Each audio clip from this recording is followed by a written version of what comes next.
saya akan memaparkan materi saya. Nanti teman-teman like, comment, and subscribe. Oke. Baik teman-teman, di sini sebelum kita masuk pada remaja, saya akan menunjukkan ke pemimpin itu seperti apa aja yang dia harus lakukan. Yang pertama, kualifikasi yang pertama, yaitu untuk seorang pemimpin remaja adalah kemampuan mengidentifikasikan dirinya dengan remaja. Jadi di sini ada beberapa hal yang kita seorang pemimpin lakukan. Yang pertama, ingatan kita perlu mengaktifkan kembali. Artinya, kita berusaha mengingat masa remaja kita sendiri. Terus, ingatan kita dapat menjadi sumber yang paling penting. Ingatan ini dapat menolong kita menjadi empati dengan persoalan-persoalan remaja. Jadi, kenapa saya bilangkan seperti itu dan juga buku tuliskan seperti itu, supaya juga kita bisa memberikan juga motivasi kepada anak remaja kita, persoalan apa yang mereka alami dalam kehidupan mereka. Yang kedua, berada di tengah-tengah remaja. Kita harus ada di tengah-tengah remaja itu. Jangan pernah kita tinggalkan anak-anak remaja. Di sini artinya, jika kita ingin kurang bekerja sama dengan kita, maka tidak perlu pergi ke psikiater atau ahli hipnotis untuk mengungkapkan kita kembali. Karena semakin lama bergaul dengan mereka, semakin mudah bagi kita untuk mengidentifikasi dirinya dengan mereka. Yang ketiga, kita perlu untuk menemui orang-orang yang mengetahui masa remaja kita dengan baik. Kita harus perlu orang, karena kita tidak mungkin bisa menilai diri kita sendiri, karena kita butuh orang. Jadi kita butuh orang yang bisa menilai diri kita. Yang keempat, membaca buku sebanyak mungkin tentang remaja. Jadi kita seorang pemimpin harus perlu banyak materi, harus perlu banyak berbagai sumber yang kita dapat tentang teman. Pada waktu seorang remaja dalam masa pubertasnya jatuh cinta kepada seorang gadis, maka percayalah bahwa hal itu real bagi remaja. Kita cenderung menganggap hal itu sebagai cinta monyet pada saat kita remaja. Teman-teman atau ya semuanya pasti mengalami cinta monyet kan, seperti apa? Saya juga sendiri mengalami waktu saya masa remaja. Jadi yang kedua, pemimpin adalah orang yang bisa menyukai remaja. Artinya, hal ini menunjukkan kepada kenyataan bahwa sebenarnya remaja ingin mengetahui dan memastikan bahwa mereka disukai dan diterima. Jadi, ketika dalam diri kita juga pengalaman hidup saya harus tuh, apakah saya disukai ya, apakah saya disenangi, seperti itu remaja yang alami.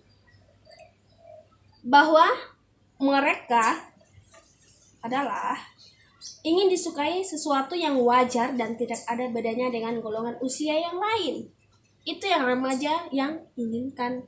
Jadi, tetapi masalahnya dengan para remaja adalah karena mereka merasakan apa yang disebut perasaan tidak aman. Maka kebutuhan untuk disukai itu menjadi sesuatu yang jauh lebih kuat dalam diri remaja bila dibandingkan dengan kelompok usia yang lain. Jadi teman-teman, kita seorang pemimpin remaja, kita harus menyukai anak-anak. Kedua adalah adanya kesadaran yang baru terhadap tubuh. Dengan terjadinya pubertas, maka datanglah pula suatu kesadaran baru tubuhnya. Remaja biasanya sangat memperhatikan bagaimana penampilan fisiknya, apakah mereka cukup menarik dan kelihatan baik. Jadi remaja itu baru menyadari tentang atas perubahan terhadap fisiknya dalam diri dia. Jadi teman-teman, kita tahu sebagai pemimpin remaja, kita harus juga biasanya anak-anak remaja kan pertumbuhannya itu ada yang lamban, tanpa disadari bisa menarik dari pergaulan atau menjadi sangat agresif ya teman-teman. Karena itu, kehidupan sosial remaja sangat dipengaruhi oleh perkembangan fisik yang dramatis ini. Ada contohnya kesadaran yang dialami oleh remaja seperti warna kulit, jenis kelamin, ukurannya, atau penampilan secara fisik. Ada juga yang memberi contohnya seperti yang saya jelaskan ya teman-teman, tentang perubahan terhadap tubuh seorang anak-anak remaja. Kita juga mengalami hal apa yang mereka alami oleh anak-anak remaja pada saat sekarang. Kita sudah melewatinya karena kita sudah tahu apa yang kita alami sejak kita tuh masih remaja. Baik teman-teman, yang ketiga adalah pencampur adukan hal yang bersifat biologis spiritual. Jadi di mana masa remaja adalah masa di mana secara kuat dirasakan desakan atau dorongan dan perasaan seksual yang baru selama pubertas, dan hal ini dapat menjadi sumber kekuatan dan rasa bersalah yang tidak perlu. Memimpin biasa menstruasi atau reaksi adalah tanda-tanda yang umum dari seksualitas yang bertumbuh. Remaja laki-laki menjadi saat curious atau ingin tahu terhadap lawan jenisnya dan tentang seks pada umumnya. Untuk memusatkan kecenderungan itu mereka mencari informasi melalui majalah, itus, dan gambar-gambar porno. Jadi teman-teman, tentang percampur adukan hal-hal yang bersifat biologis spiritual.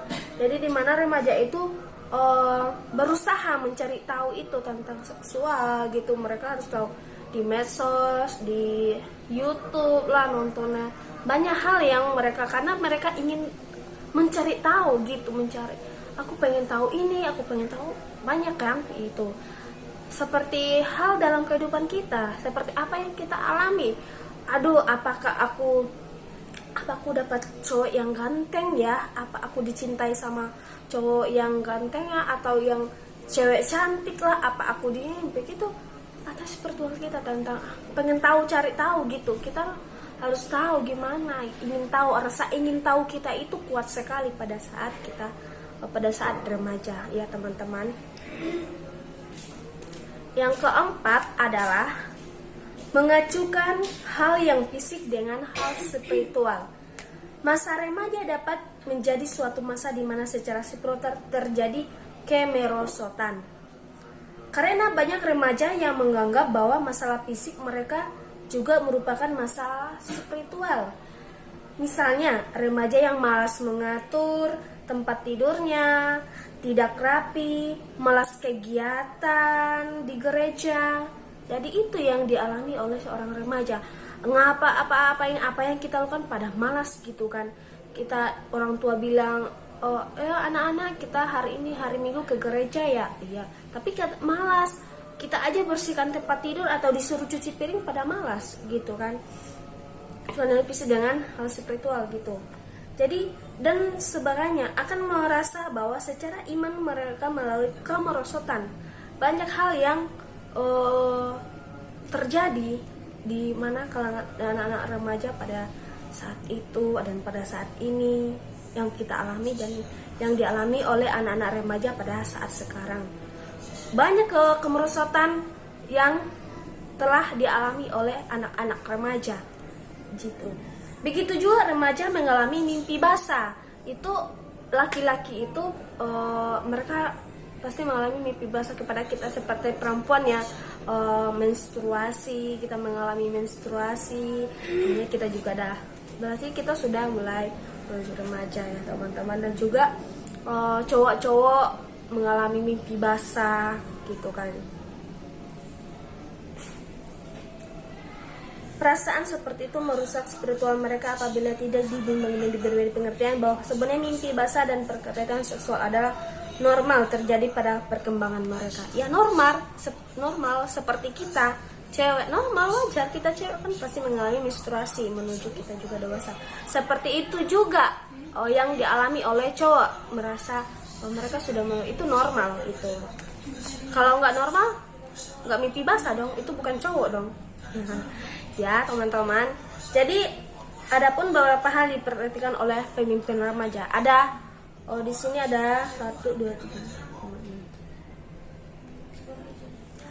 Ada 5 yang kita perhatikan oleh sebagai pemimpin remaja ya teman-teman. Yang pertama, tolonglah mereka untuk memahami perkembangan yang seperti yang saya lihat.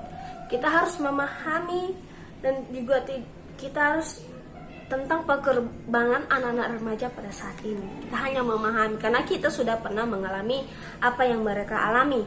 Yang kedua, hindarilah mempermalukan mereka. Kita harus menghindari tentang mempermalukan anak-anak remaja. Jangan yang kita alami mereka alami pada saat mungkin tentang pendidikannya salah gitu. Tapi jangan kita memperlakukan misalnya dalam forum gitu. Mereka lagi di tempat berkumpul anak-anak remaja pada waktu itu yang kita mungkin dalam ibadah, mungkin kita lagi khotbah, kita tunjuk orangnya, ini kamu begini. Itu tidak boleh. Kita harus menghindari hal yang seperti itu. Kita tidak boleh mempermalukan mereka ya teman-teman. Yang ketiga, tolonglah mereka memperoleh penguatan inspirasi dalam bidang-bidang lain. Jadi kita harus menolong mereka memberikan inspirasi, memberikan sebuah nasihat terhadap anak-anak remaja. Kita harus mendekatkan diri kepada anak-anak remaja ya teman-teman.